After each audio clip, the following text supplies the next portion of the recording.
महापुराण की कथा कहती है, महाराज पूर्णिमा का जो चंद्र है वो विशाल का है और उस चंद्र की पूर्णता में हमारी अभिलाषाएं भी पूर्ण हो। आप आस्था चैनल के माध्यम से जितने लोग कथा सुन रहे हैं, फेसबुक यूट्यूब पर जितने कथा सुन रहे हैं और कुबेरेश्वर धाम में जितने कथा सुन रहे हैं, आप में से कितने लोग हैं जो पूर्णिमा का व्रत करते हैं? जो माताएं करती हो जरा हाथ उठाइए। पूर्णिमा का व्रत जो करते हो ना आप लोग, रखिए हाथ। अब पूर्णिमा के व्रत में आपने कई बार किताब पढ़ी होगी पूर्णिमा की, या आपने व्रत किया होगा, या पूर्णिमा का व्रत आप धारण करे होगे, तो उसमें पूजन कौन से भगवान की होती है? पूर्णिमा के व्रत में किस भगवान की पूजन होती है? तो कहा पूर्णिमा के व्रत में केले के खंभ लगाकर पूर्णिमा का जो अध्यापन होता है, पूर्णिमा की जो पूजन होती है, उस पूजन में शंकर और पार्वती की पूजन की जाती है, शिव और नारायण की पूजन करी जाती है, शंकर और पार्वती का स्मरण किया जाता है। किसकी पूजन होती है? शिव पार्वती। क्यों शंकर और पार्वती का पूजन क्यों करा जाता है पूर्णिमा के व्रत में? क्योंकि शिव और माता पार्वती ही केवल एक ऐसे हैं जिन्होंने अपूर्ण लक्ष्मी को भी पूर्ण बना दिया था। किसको पूर्ण बनाया है? लक्ष्मी। पूर्णिमा के दिन अगर आप शंकर भगवान को एक लोटा पानी अगर शिव को समर्पित कर रहे हो, श्वेत पुष्प को रख कर शंकर जी के ऊपर सफेद फूल को चढ़ाकर अगर एक लोटा जल भी, एक पात्र जल भी शंकर को समर्पित कर रहे हो, तो ये लक्ष्मी के लिए ही तो कर रहे हो।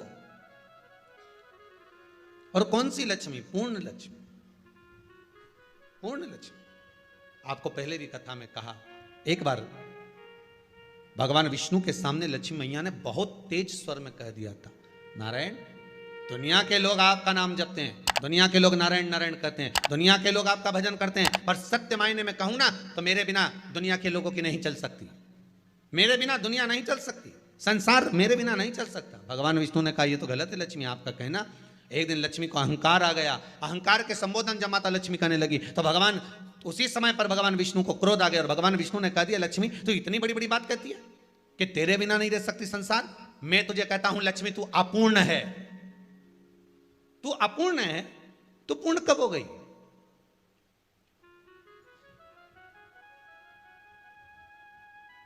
तेरी पूर्णता कहां हो गई?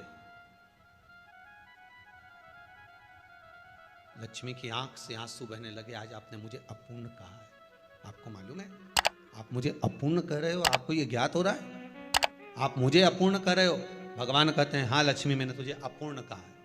अपूर्णता का मतलब आप जानते हो ना? भगवान कहते हैं, लक्ष्मी मैं सब जानता हूं। लक्ष्मी रोती हुई माता सरस्वती के पास पहुंच गई। सरस्वती ने पूछा, क्या बात है लक्ष्मी, क्यों रो रही हो? लक्ष्मी जी ने कहा, क्या बताऊं सखी, मेरे पति ने आज मुझे अपूर्ण कह दिया है। तो क्यों रो रही है तू? अपूर्ण अगर कह दिया, पति ने ही तो कहा है ना, तो क्यों रोना? चल मेरे साथ में। और सरस्वती मैया माता लक्ष्मी को लेकर सीधे पहुंच गई माता पार्वती के यहाँ। माता पार्वती के यहाँ जब पहुंची है, माता पार्वती जी ने लक्ष्मी जी को देखा और सरस्वती को देखा तो पूछा कि बात क्या है, क्या हो गया ऐसा, क्या हुआ, क्या है ऐसा जो तुम दोनों आज मेरे पास में आई? क्या हुआ? पार्वती जी कुछ बोलती, शिव जी का ध्यान माता सरस्वती की ओर और लक्ष्मी की ओर गया और भगवान शंकर जान गए कि आज भगवान नारायण ने लक्ष्मी जी को अपूर्ण कहा है। अब देखें माता पार्वती क्या कर सकती है, इसको पूर्ण बनाने के लिए करेगी क्या? क्या हुआ? माता सरस्वती जी बोली, लक्ष्मी को अपूर्ण कह दिया। अपूर्ण कह दिया? हाँ, तो क्या सोचना उसके लिए, इसको मैं अभी पूर्ण बना देती हूं। माता जगतजननी पार्वती ने गोदी में विराजमान गणेश जी को उठाया और उठाकर लक्ष्मी जी की गोद में दे दिया। ले लक्ष्मी, आज से तू पूर्ण हो गई। लक्ष्मी आज से तू पूर्ण है। गोदी में जब तक संतान नहीं है तो नारी को लोग अपूर्ण समझते हैं, पर माता पार्वती जी ने संपूर्ण ब्रह्मांड में एक सिद्धता प्रदान कर दी कि अपने गोदी के लाल को, अपने गोदी के पुत्र को माता ने लक्ष्मी की गोद में देखकर लक्ष्मी को पूर्ण बना दिया। वो दिन कौन सा था? पूर्णिमा का दिन, लक्ष्मी को पूर्ण करने का दिन, पूर्ण करने का। केवल अमृत ही नहीं बरसता, पूर्णिमा के दिन लक्ष्मी भी बरसती है। पूर्णिमा के कितने व्रत होते हैं? बोलते जाओ, जरा जल्दी जल्दी बोलो। पूर्णिमा के नारियों को, स्त्रियों को अखंड सौभाग्य के लिए, जो नारी वैधव्य नहीं होना चाहती है, उस नारी को पूर्णिमा के कितने व्रत करना चाहिए? जिस नारी के यहाँ संतान नहीं हो, औलाद नहीं हो, उसको पूर्णिमा के कितने व्रत करना चाहिए? जिस नारी का पुत्र, पति बहुत बीमारी से ग्रसित हो, लग रहा हो कि ये मेरा बेटा बहुत बड़ी बीमारी में घिरा हुआ है, तो नारी को कितने व्रत करना चाहिए? स्वयं भगवान कृष्ण ने माता यशोदा को द्वापर में भी बताया है कि पूर्णिमा के 32 व्रत होते हैं। कितने व्रत होते हैं? 32। हम भगवान कृष्ण यशोदा रानी को, माता यशोदा जी को भी बता रहे हैं 32 व्रत। अब आपको किसी ने बता दिया होगा कि 8 कर लो, 7 कर लो, 6 कर लो, 12 कर लो, इसलिए आपने बोला कि 12 कर लीजिए, 32 कर लीजिए। अरे यहां तो द्वापर की कथा भी कहती है। यशोदा जी ने एक बार भगवान कृष्ण को रोक कर कह दिया, ए कन्हैया रुको। कन्हैया बोले, बोलो माँ क्या बात है? कन्हैया जरा रुकिए, इधर आओ जरा। भगवान कृष्ण आए। हाँ माँ बोलिए। जगह का प्रसंग है ये, जिस समय पर राधा रानी कुरुक्षेत्र में नंद बाबा और यशोदा जी को लेकर कुरुक्षेत्र के कुंड में, ब्रह्म सरोवर में स्नान कराने के लिए लेकर जाती है, ग्रहण का समय पर। और जब भगवान कृष्ण उस कुरुक्षेत्र के उस सरोवर में स्नान करने आते हैं, तब यशोदा जी ने अपने लाला से प्रश्न किया है, पूछा है कि नारी वैधव्य होकर ना मरे, उसका पति कोई रोग से ग्रसित ना हो, उसका पुत्र किसी रोग में ना पड़े। कितना सुंदर संवाद लिखा है। अगर किसी माता का पुत्र मान लो किसी नशे में डूबा हुआ है, कोई नशा कर रहा है और गलत नशा है, आपको लग रहा है कि ये नशे में डूबा हुआ है, आपको लग रहा है कि ये गलत जगह पर डूब गया है, आपको लग रहा है कि मदिरापान में, मांसाहार में या अधिक अधिक गांजा आदि का जो भी नशे होते हैं, जितने भी नशे, उसमें डूब चुका है। और माँ उसको समझा रही है, तू नशे में मत डूब, तू इस काम को मत कर, तू ये गलत कर्म मत कर। माँ उसको समझा कर हार गई। तो मेरा माताओं से निवेदन है, आप उसको समझाना बंद कर दो, एक काम करना प्रारंभ कर दीजिए। हमें जो शिव महापुराण के माध्यम से शास्त्र कह रहा है कि आप 32 पूर्णिमा के व्रत प्रारंभ कर दो। उसमें करना क्या है आपको? केवल जिस दिन व्रत रहे, रात्रि के समय पर कोई भी मीठा, कुछ भी सामग्री आप चंद्र की रोशनी में, चंद्र को अर्घ देने के बाद, पूजन करने के बाद उसको रखो, और वही सामग्री जो नशा कर रहा है उसको पूर्णिमा के दूसरे दिन उसको खिलाओ। आप धीरे धीरे खिलाना चालू करेंगे, जिस नशे में वो डूबा हुआ उस नशे से वो छूटना प्रारंभ हो जाएगा। 2 पूर्णिमा व्रत करके तो देखो, तीसरे में तुम्हें जरूरत ही नहीं। धीरे धीरे आप रुक, वो छूटना प्रारंभ हो जाएगा। स्वयं भगवान कर रहे हैं। यशोदा मैया ने कन्हैया को रोक लिया कुरुक्षेत्र के उस मैदान में, और भगवान कृष्ण का दर्शन माता यशोदा जी करी। बहुत बहुत दिनों के बाद माँ को, आज माता यशोदा को लाला का दर्शन हुआ, बहुत समय के बाद, जाने के बाद बहुत समय। कृष्ण से माता यशोदा जी ने पूछा, कन्हैया लो, किसी नारी का पुत्र या पति रोग से ग्रसित हो,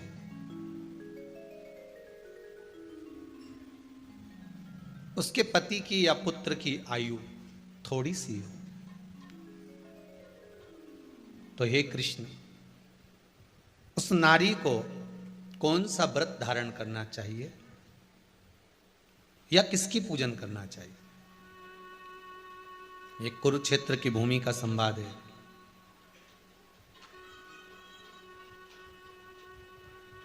भगवान कह रहे हैं, मां, अगर नारी अपने पुत्र और अपने पति के लिए, उसकी उम्र की वृद्धि के लिए, रोग मुक्ति के लिए, विश्व के ताप को कम करने वाले चंद्रदेव की आराधना, पूर्णिमा के व्रत को धारण करती है, तो नारी उस व्रत के प्रभाव से अपने पुत्र और पति की बीमारी को, रोग को हर लेती है।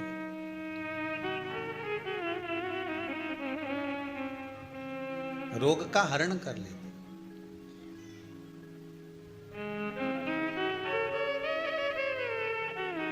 महाराज, जो बच्चा बुद्धि से विकलांग हो, विद्या में कमजोर हो, परीक्षा हॉल में पेपर देते समय भूल जाता हो, विवेक काम ना करता हो, तो निवेदन है किसी भी पूर्णिमा की रात्रि को 12 बजे गाय के, गौ माता देसी गाय के जो 4 थन होते हैं, उन 4 थन में से जो आगे के थन होते हैं, 2 पीछे की ओर होते हैं, 2 आगे की ओर होते हैं, तो जो आगे के 2 थन हैं उस थन का दूध निकलवा लिया जाए और उस दूध का कोई भी मीठा पदार्थ बनाओ तो ठीक है, ना बनाओ तो उसी दूध में शक्कर मिलाकर पूर्णिमा की रात्रि को, जो विवेक से कमजोर हो, बुद्धि से कमजोर हो, या याद करा हुआ सब भूल जाते हो, या आपके लिए भी है कोई चीज रखते हो भूल जाते हो, विवेक याद नहीं रहता, बुद्धि में इतना प्रबल बल नहीं आ पाता, याददाश्त कमजोर होती चली जा रही, तो किसी भी पूर्णिमा की रात्रि को 12 बजे गाय के आगे के 2 थन का दूध, उसमें कोई पदार्थ, शक्कर, गुड़ कुछ भी मिलाकर भगवान के चंद्रदेव की साक्षी में उसको पिला दिया जाए। महाराज, बार बार पिलाने की जरूरत ही नहीं पड़ेगी, एक ही बार में काम कर जाएगा और विवेक पूर्ण तरह से कार्य करने लगेगा। इसी गाय के आगे के 2 थन का दूध बड़ा प्रबल होता है। पूर्णिमा की रात्रि को 12 बजे उसका प्रयोग किया जाए। दूध को निकाल लो शाम के समय, रात्रि के समय ग्वाले से कहकर, जिसके यहाँ पर देसी गाय हो वहां निकलवा कर उसको रखा जाए, उसका पान करा जाए। रोग बीमारी में प्रबलता, तो मां यशोदा जी जग कल्याण के लिए पूछ रही है। जब देवता 33 कोटि देवता उस चंद्र के इंतजार में रहते हैं कि ये चंद्र प्रबल होगा, तब जाकर ये चंद्र यहाँ पहुंचेगा, तब जाकर हम मंथन करेंगे, तब जाकर वो अमृत मिलेगा, और उस अमृत को देवता धारण करेंगे तो वो आनंद पा जाएंगे। हम क्यों एक एक पूर्णिमा छोड़ें? एक एक पूर्णिमा के महत्व को जानिए। कोई पूर्णिमा साधारण नहीं है, कोई प्रदोष साधारण नहीं है, कोई शिवरात्रि साधारण नहीं है। 12 महीने शिवरात्रि पड़ती है, 12 महीने में प्रदोष पड़ते हैं, का महत्व ही नहीं जान पाते। कौन से प्रदोष पर क्या करना है, कौन सी पूर्णिमा को क्या धारण करना है, कौन सी शिवरात्रि पर। कई लोगों को तो यहां तक नहीं मालूम था कि भाई श्रावण के महीने में भी शिवरात्रि आती है। वो तो बस लोगों के कि शिवरात्रि का पूजन हुआ, तो उसका स्मरण क्यों छोड़े हम? अगर ये वेद और शास्त्र ब्राह्मणों को दिए गए हैं, ये वेद और शास्त्र विद्वज्जन को दिए गए हैं, तो इसका स्मरण होना चाहिए कि हम निकालकर जनमानस तक ये चीज पहुंचाएं कि हमें इस दिन ये पूजन करना है, उसका स्मरण होना चाहिए। भगवान कृष्ण से यशोदा जी ने पूछा तो भगवान कृष्ण ने कहा, मां, पूर्णिमा का व्रत अगर नारी 32 पूर्णिमा धारण कर लेती है तो वो नारी बेधव्य होकर नहीं जाती। पर आप लोग व्रत जो करते हो ना, जो भी व्रत आप लोग उठाते हो, सोमवार का व्रत जैसे किसी माता जी ने उठा लिया और वो उठाने के बाद, हम तो शादी नहीं हुई थी ना जब भी सोमवार व्रत करते थे, अब शादी हो गई अभी भी हम सोमवार का व्रत कर रहे हैं, करे जा रहे हैं, और उसका कोई उद्यापन नहीं करा, कोई संकल्प नहीं लिया गया कि मैं 5 करूंगी कि 16 करूंगी कि 25 करूंगी कि 31 करूंगी कि 21 करूंगी। इसलिए पूर्णिमा व्रत का विधान में कहा गया कि 32 पूर्णिमा का पहला संकल्प होना चाहिए। उसके बाद आपकी 32 पूरी हो जाए, फिर आप दूसरे और व्रत कर लो, फिर 32 कर लो, फिर 32 कर लो, पर उसमें पूर्णता का भाव। अभी तक किसी के सोमवार और गुरुवार और शुक्रवार के व्रत ही पूर्ण नहीं हुआ, अभी तक चल रहा है, अभी तक चल रहा है। हम तो सोमवार का व्रत करते हैं, हम तो शनिवार करते हैं, अब शनिवार करते करते 4 साल हो गए, 6 साल हो गए, 5 साल हो गए। भगवान को तो थोड़ा बहुत कुछ खिला पिला के उनको एक बार तो विश्राम दे। भगवान भी मन में सोच रहे अब तो निपटेगी तभी छोड़ेगी। कोई भी व्रत आप करो, उस व्रत का एक संकल्प, एक नियम कि मैं इतने व्रत करूंगी, ये मेरा नियम। जैसे नवरात्रि के 9 दिन मैंने करे, व्रत धारण करे, 10वें दिन उसको छोड़ दिया।